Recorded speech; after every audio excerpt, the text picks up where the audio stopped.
All right, this is what I was talking about the other day when I was on top of Mount Herman, on the way to Vail, and it's already snowed. Oh, probably about 6 inches here where I'm sitting. Had to clean off the windshield wipers were freezing, and so again headed up to Vail. Hope to do some park activations up there. I'm only probably 30 miles away or so, but it's snowing quite a bit. This is March, I think maybe 6th, 6th or 7th. Anyway, so let's see what happens when I get up there. Hey guys, Ham Solo here, K0FYR.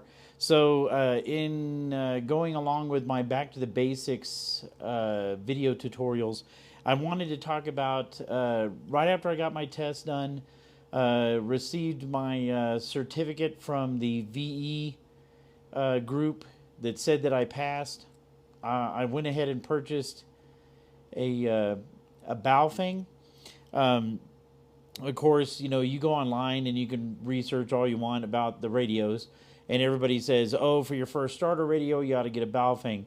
And so, you know, as I went and searched the websites and looked at everything, I saw that a lot of complaints about the BaoFengs, the spurious emissions and all this kind of stuff.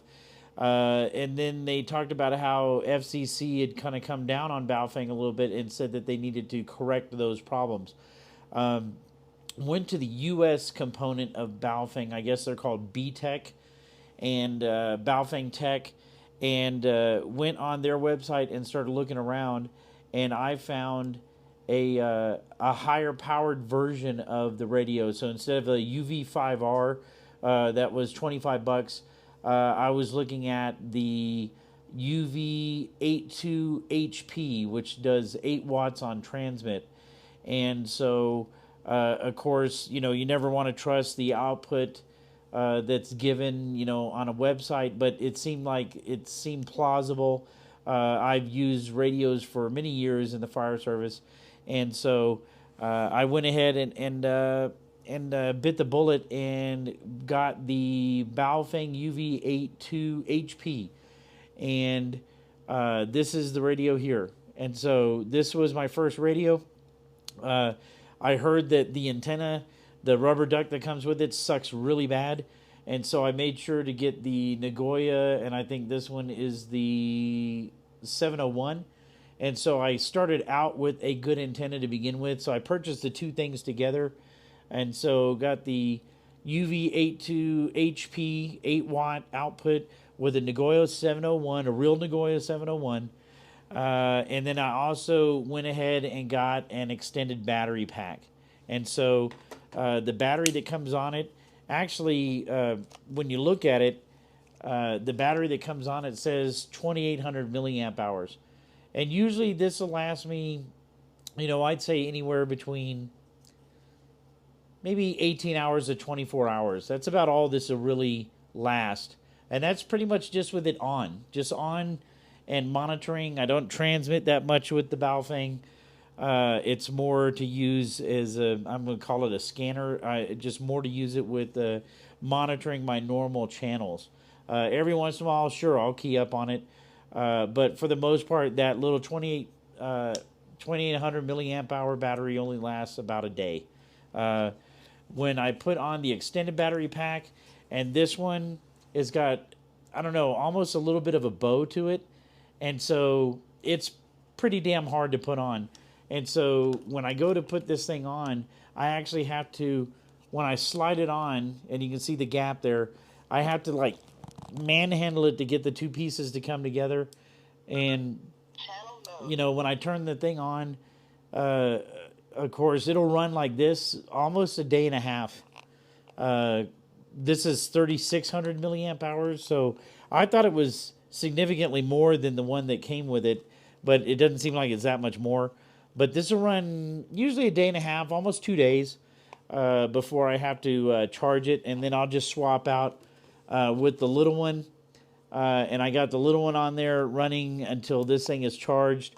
I will go ahead and drain this one out each time, the small one, So I'll let it sit there for that 18 hours to 24 hours and let it drain all the way while it's running the radio.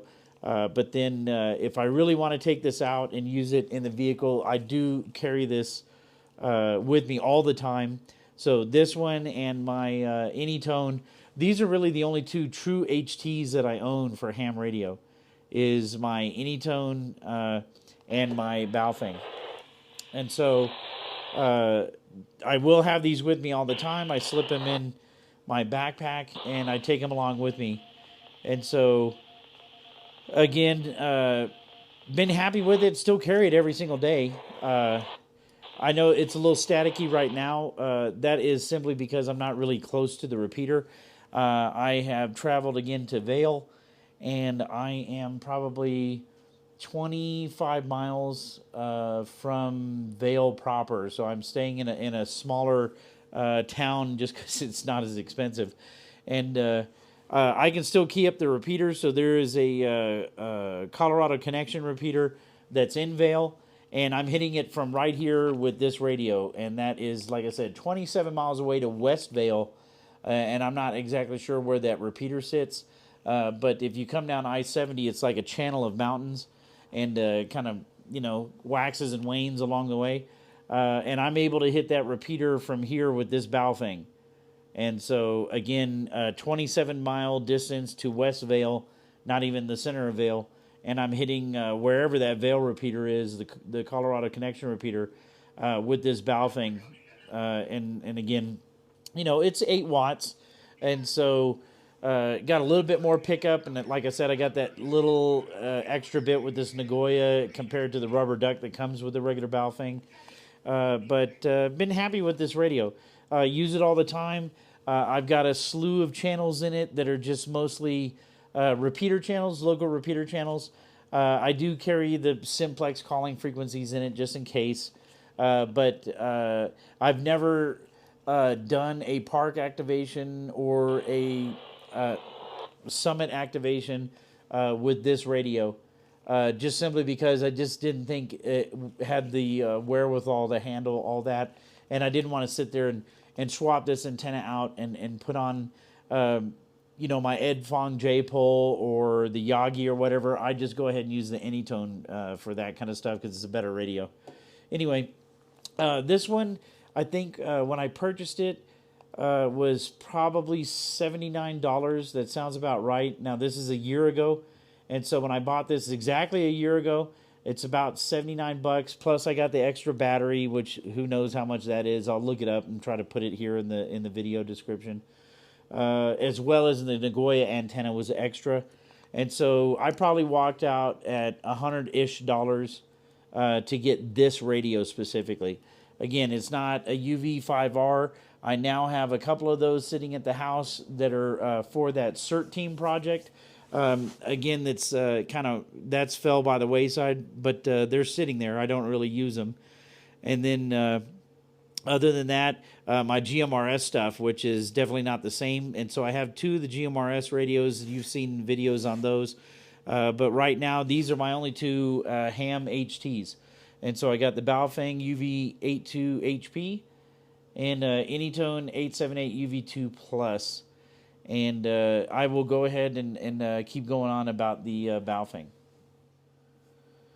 Now, as far as it being rugged, it's fairly rugged. The thing I don't like is the Nagoya antenna tends to bend or get shaped a little bit. And so if I have it leaning against something too much, it'll actually bend here, and then it stays almost bent. If the thing falls over, it bends. And then I have to go in here and straighten that back up. I'm sure that doesn't help the antenna. I did have a 771 on it for a little bit, and it fell over one day, just fell off the table and fell. And it bent that 771 to the point where it just wouldn't come back, and I ended up throwing the thing away. And so I need to see if there's a better version of this, the 701 or the 771, that doesn't bend as much when you misplace it or mishandle it, let me say. I do have a signal stick from Signal Stuff, but I use that specifically on my Anytone, and that thing you can bend and tie in knots. I usually have it tied in a knot in my bag. But right now, all I have on this one is just that 771. And so, again, it's got a flashlight on the top. To be honest, I don't even know how to turn the flashlight on. I don't ever use it. There are programmable buttons on it on the sides. There's a channel. So A channel, right now I have it set on the Colcon repeater in Vail. The B channel, I don't even know what it's set on. It's set on another Vail repeater. I looked those up on Repeater Book. And so if I want to key either one, I just do press A for the top channel, B or the second button for the bottom channel, and then I can talk on two different channels. It'll scan both of them at the same time. It's called dual watch. But once it locks in, it'll only broadcast one channel. So it won't. It's not a dual receive where both channels are broadcast. It's only dual watch where to watch the two. Again, it's got a pretty decent keypad on it, pretty standard for your BaoFengs and Chinese radios, and you're able to program anything you want to from the field right here on the front of the radio. And so that makes it very convenient where you don't have to use the chirp software. I am going to show you the software. Specifically, I'll show you the BaoFeng proprietary software, and then I'll show you the free chirp software. Now, both of them are free. If you buy the BaoFeng, you can download the BaoFeng software from BTEC's website. The chirp software also is available. They work hand in hand. I do not think that this programming cable came with the radio. I'm pretty sure that I had to buy that programming cable. And this is the kind that everybody talks about, that if you get the wrong version or you get a cheap knockoff from the internet, because this is an FTDI chip, if you get a cheap version of this from the internet, it's not going to work and sometimes messes up your computer. And I can attest to that. So I made sure that I got the dedicated BTEC version of the cable from them. And as soon as I plugged it in, it works solid. It works solid every time. And so it's got a couple lights on it, programming lights. And then it's got a chip installed inside of the USB dongle. And that helps with the programming software. All right, about to use the software on the computer. I have out the programming cable from BTEC. And I got the BaoFeng here. Going to open up the side rubber boot on the radio, and that is where the K-type connector connects to. So I'm going to plug that in. So I got that plugged in the radio, got the other part, and I'm going to put it right over here into the side of the laptop. And so as soon as I plug this in, you should see the lights on the top start to flash. So they should have flashed as soon as I plugged it in, and then I'll go ahead and open up the software. Alright, so I'm back sitting in front of the radio and the computer. For some reason, this program now doesn't want to read the radio, and so I have no idea what's going on there. But let's just use the chirp software. So it looks like a computer port icon down there at the bottom. And so get one version of it open, which I got right here. And then all I got to do is hit the radio button, download from radio. It'll ask about the COM port, and I know that mine's in COM port 3. It is a BaoFeng, and you can pick whichever model. There's several different models that you can program with chirp software that's free. And so the vendor is BaoFeng. The model is UV82HP. And I hit OK. And it says turn off the radio, connect the cable, make sure it's firmly connected, turn the radio on. It's got to be on a channel with no activity. And then click OK. And then it'll start to pull the data from the radio into the software. It's always recommended that you read the data from the radio first. That ensures that you're using both the same CPS, the same mode, whether it's in amateur mode or commercial mode or something like that. They always suggest reading from the radio first. And so I read it from the radio, and now I get this screen that has all the channels I currently have in the radio. Again, most of these channels I got from my local amateur radio club. So after I took my test, got a membership with the local amateur radio club where I live, Mountain Amateur Radio Club. One of the guys there had a generic code plug that had just all of the local repeaters for analog, and so I was able to get that, download it pretty much into the radio, and I want to say that currently I have something in the neighborhood of like 50, maybe 53 channels. Not all of them can be reached, obviously, from my house. But when I drive down to the Springs, which is 20 miles away, different repeaters work. When I go east or west or south, different repeaters work. So it just depends on location.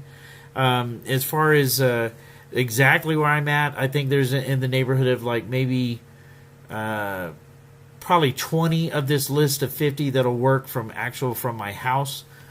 And then I have in there just some other things that I monitor. And so I got my volunteer fire department. That's just a monitor channel. I have it set to channel 0. And so that is the local volunteer fire department that I'm a member. And so that one is in there. I can't transmit on it. And so, it's just a capable to listen to. My first transmitting channel is the 5.2 simplex, which is the VHF calling frequency.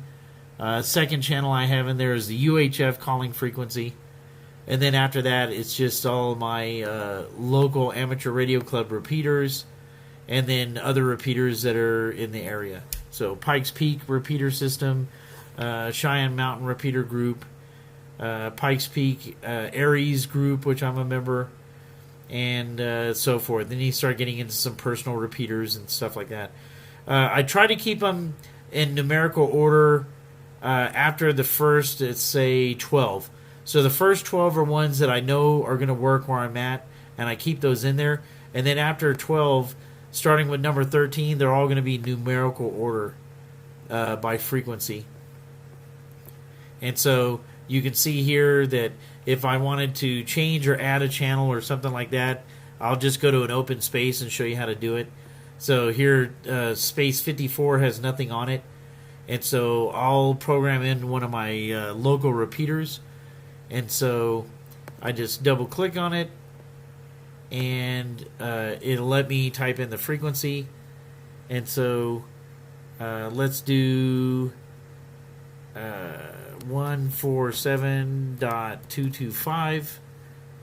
And then I just add the zeros. It's going to automatically add the zeros, but I add the zeros.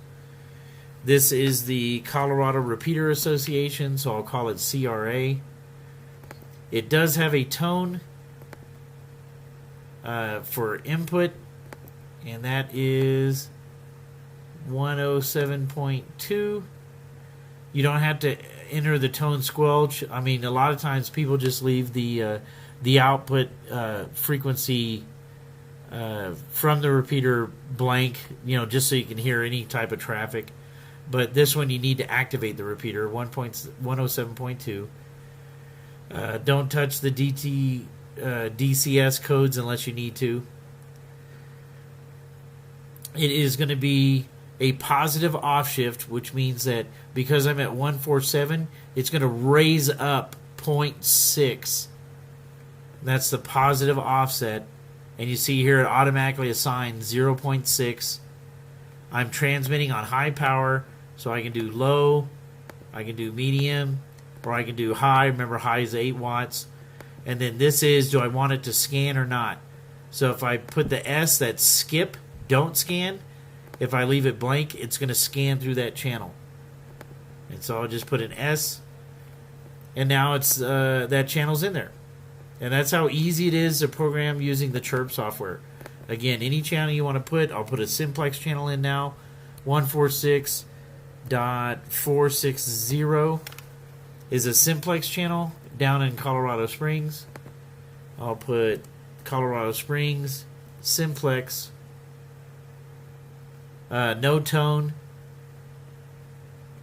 and there's no offset because it's a simplex channel that's transmit and receive on the same channel. Transmit on high, 8 watts, and I'll just hit skip, so I don't want to scan it. And then all I would have to do is hit radio and then upload to radio right here, the second choice, and that'll write it to the radio, and it'll have those 2 new channels in there. And that's about as simple as Chirp is. Now, a lot of times what I'll do is I'll now save that configuration. So I change something and I want to save it. So I'll do File, Save. It brings up BaoFeng UV 82 HP and today's date. And all I do is have to hit Save and put it wherever you save files. And I already saved one today. That's it. That's as easy as it is to enter channels on Chirp. Again, there's some other options for you. Settings.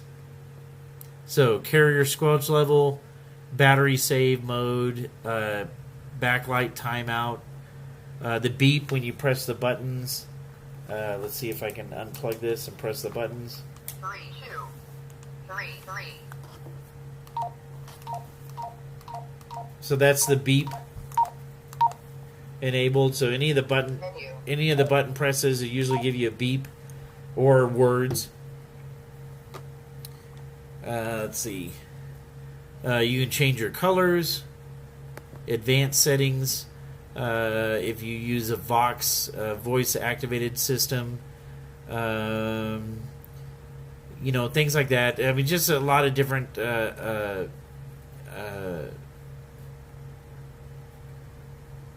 I guess settings if you want to change any of those. I did the power on message. There's my ham solo. It's only 7 characters, and so I can't put the dash in it like I want to. But I got ham solo, and then I got the call sign K0FYR. Frequency limit, lower limit 130, upper limit 179 on VHF, UHF 400 to 520, and again. In theory, you could program any channel in there to do that. Like I said, I have the fire department channel in there. I guess in theory, I could actually transmit on it, but I have it specifically set that it won't do that. And so, I mean, that's a choice there. I have not duplex. I have no offset set, so it's not going to go to. It's a repeater, so it's not going to go to the repeater channel. And so the idea there is I do not want to transmit on that, so I specifically didn't pick any of those options in order to transmit. But I guess technically I could. Now again, China is selling these radios all over the world. And so they have to have access to whatever frequencies you use in ITU Region 1 or ITU Region 3 or ITU, like us, Region 2. And so you have to have the capability, I guess, on these radios to transmit in all kinds of different spaces. You just have to know your limits as a new technician on what you're able to transmit on and not. All of these other channels I have in here, every single one of them is VHF or UHF ham channels. And so all of those can be transmitted on, like I said, with the exception of my fire department channel. In theory, I could, but I'm not supposed to, so I have it set not to. All right, looks like that was it in a nutshell. So you saw the radio, you saw the components. I will put on the screen, the computer right here, the buy sheet from B Tech or BaoFeng Tech. It looks like the radio itself is $64.89. The antenna, the one that I have sitting on it currently, is $15.95. The programming cable, of course, is $20.46. And again, you can get away with programming it from the front of the radio, but if you got to put 50 repeaters in, that kind of sucks. And so I got the programming cable just for that standpoint. And then the 3600 milliamp hour battery is $18.89. So all in all, you're going to walk out of the door looking at about $120-ish plus tax. And again, kept the radio, still have the radio, still use the radio every day. And so this is how I kind of began. I got my license. Once I got my call sign, because with technician you have to wait until your call signs actually shows up on the website for the FCC. And so once I got my license and it showed up on I think I want to say maybe a week later or so, and I got it on a Saturday morning in March of last year. And then I went on to my very first net, which was Tuesday night with the Mountain Amateur Radio Club. And that was pretty much the first time I talked on the radio. And so that's how it all began. Now, a year later, as an amateur extra, so 2 more tests, have the highest license there is. I've done a lot of summits on the air activations, parks on the air activations, been playing around with other avenues, including digital and other digital modes, other communication modes, trying to do some satellite things. Haven't really got too heavy into that yet. Bought a lot of different things, a lot of money later. And so this is kind of where I sit now. And so again, trying to keep with the Back to the Basics series, and this is it. This is how it all started. Just one single BaoFeng. Got some certain features with it because I wanted it to be a little bit better, coming out of the gate, and still using it today. So I hope you are enjoying the series. This is Ham Solo K0FYR 73.